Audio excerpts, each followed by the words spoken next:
Eu particularmente também sou padre. Sim, é o superior. É uma soma de várias igrejas. Eu saí da minha casa quando eu tinha 18 anos de idade, entrei numa comunidade religiosa. E acima do bispo já é o papa ou tem alguém intermediário? Nem todo frei é padre e nem todo padre é frei.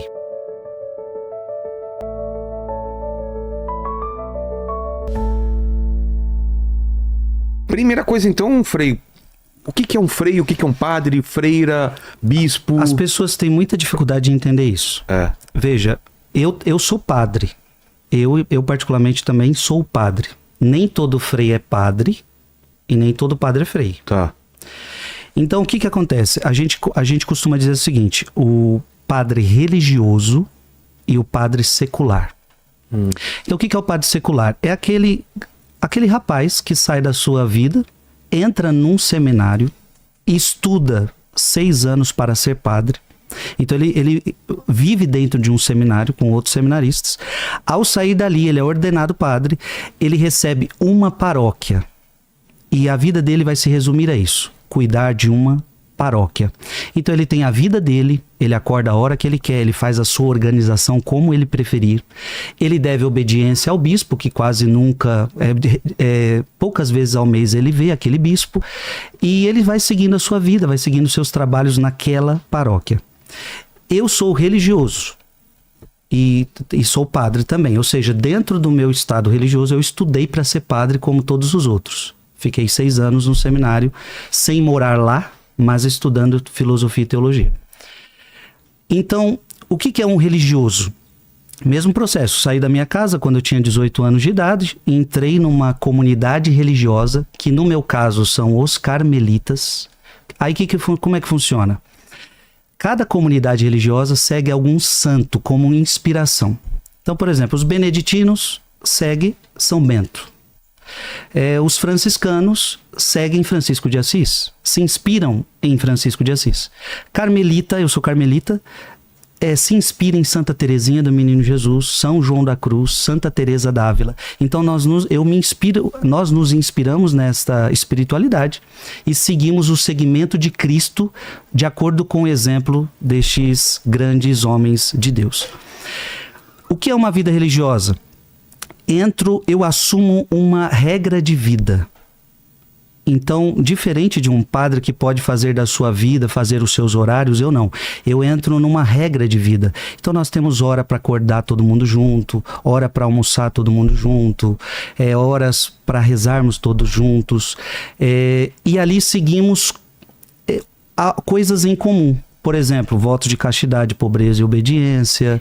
E tudo que diz respeito à nossa vida, nós seguimos juntos. Então, é uma comunidade. Então, eu tenho mais de 50 irmãos vestidos essa mesma roupa minha, acordamos na mesma hora, seguimos as mesmas regras, e isso é uma comunidade religiosa, uma comunidade fraterna. Sim. Que faz voto de castidade, pobreza e obediência, com o foco de seguir Jesus Cristo. Pobreza, castidade, pobreza e obediência. E o voto de pobreza, então, padre, por exemplo, não faz. São algumas ordens só que faz. A pobreza diz respeito a não estar apegado a bens materiais, né? Não estar apegado. Todo sacerdote deve viver a pobreza, não deve estar apegado a bens materiais. Mas no meu caso, é um pouco mais agressivo na prática. Como que funciona? Ou seja, eu não tenho conta no meu nome. Não tenho dinheiro, não tenho nada, não tenho bens, não tenho conta no meu nome, não tenho nada. Não tenho dinheiro. Tudo que entra através de mim vai para a minha comunidade religiosa. Entendi. Então é do todo.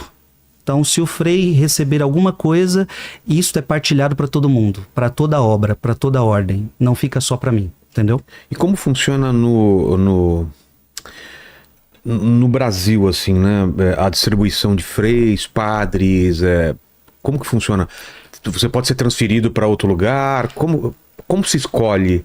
Os padres seculares, eles estão encardinados numa diocese. Certo. O bispo é o chefe deles, digamos diocese assim, é o superior. É uma soma de várias igrejas? É um território. Território. Diocese é um território. Por exemplo, a minha diocese é Santa Amaro. Tá. Então, o bispo de Santa Amaro é Dom José Negre. Nesse território dele, ele tem mais de 100 paróquias, que cada padre cuida de uma paróquia. E isso é uma diocese. Tá. O bispo, ele pode ir trocando os padres de lugar. Geralmente 7, 8 anos ele procura trocar os sacerdotes. Então você que está aqui, vamos para lá, vamos mudar um pouco. Então o bispo vai trocando os sacerdotes à medida que surge um problema ou à medida que ele quiser, isso varia. No meu caso, que sou religioso, eu tenho um superior além do bispo. Claro que o bispo sempre é o nosso superior máximo, mas também na ordem religiosa eu tenho um superior de todos os freis. E no que diz respeito aos frades, é esse superior que vai ter mais voz de dizer para onde que eu vou ser transferido ou não. E o bispo, na maioria das vezes, vai acatando. Entendi. Claro que ele também pode sugerir, claro que ele pode determinar, mas geralmente ele deixa a critério do superior. Eu, por exemplo, fiquei cuidando de uma paróquia 9 anos, e aí meu superior do meu instituto viu por bem de eu deixar essa paróquia e seguir minha missão pelo Brasil e mundo afora. E aí o bispo acatou esta decisão. E tem também os missionários, né? Que vão para outros países. Eu não sei se ainda é comum isso, mas eu morei em São Bernardo até os 17 anos, sempre era algum padre com sotaque que veio de fora. Isso era muito comum, né? Sim, sim, sim. Jesus pediu para a gente ir para todo mundo evangelizar. Então é comum que pessoas de outros países venham para o Brasil e pessoas do Brasil vá para outros países. Então isso é normal. Ah, daqui também vai? Daqui vai. A gente tem, nós freis carmelitas, eu sou carmelita, mensageiros do Espírito Santo. Esse é o nome da minha ordem.